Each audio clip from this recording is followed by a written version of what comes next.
पाकिस्तान का सबसे डिसिप्लिन्ड इदारा है पाक फौज, मिलिट्री। तो उसी से एक लतीफ़ा मुझे याद आया कि एक कर्नल साहब एक कुएं में गिर जाते हैं। तो एक सिपाही देखता है कि कर्नल साहब कुएं में गिर गए हैं, तो वो भागा भागा आता है, रस्सी डालता है कुएं में, कर्नल साहब को खींचता है कि कर्नल साहब बाहर आए। तो जैसे ही कर्नल साहब कुएं के किनारे पे आते हैं तो वो कहता है सर, सल्यूट करता है। तो कर्नल साहब फिर दोबारा से अंदर कुएं के अंदर गिर जाते हैं। दूर बैठा एक शख्स देख रहा होता है, वो कहता है कि तुम्हारे बस की बात नहीं है, वो तुम्हारा सीनियर है, तुम्हें हर बार उसको सल्यूट करना पड़ेगा। कोई कर्नल से बड़े लेवल का कोई बंदा लेकर आओ जो कि कर्नल साहब को कुएं से बाहर निकाले। तो वो कहता है ब्रिगेडियर साहब को कि सर, कर्नल साहब कुएं में गिर गए हैं, बाहर निकालना है, तो ये मसला पेश आ रहा है, तो आप सर आए जरा बाहर और रस्सी खींचे ताकि आपको सल्यूट ना करना पड़े कर्नल साहब को बाहर निकालने के लिए।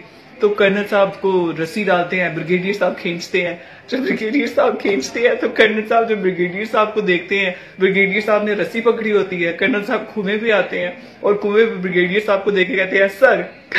कर्नल साहब फिर कुएं के अंदर गिर जाते हैं। तो उसके बाद ना कहते हैं कि क्या करें, ना कोई कर्नल साहब से बड़े रैंक का ऑफिसर ला सकते हैं, ना कोई कर्नल साहब से छोटे रैंक का ऑफिसर ला सकते हैं। तो कर्नल साहब कुएं के अंदर से आवाज देते हैं, कोई सिविलियन ले आओ, कोई सिविलियन। तो इस वक्त सबकी जो आवाज है वो ये है कि कोई सिविलियन ले आओ जो कि निकाल सके हम सबको कुएं के अंदर से।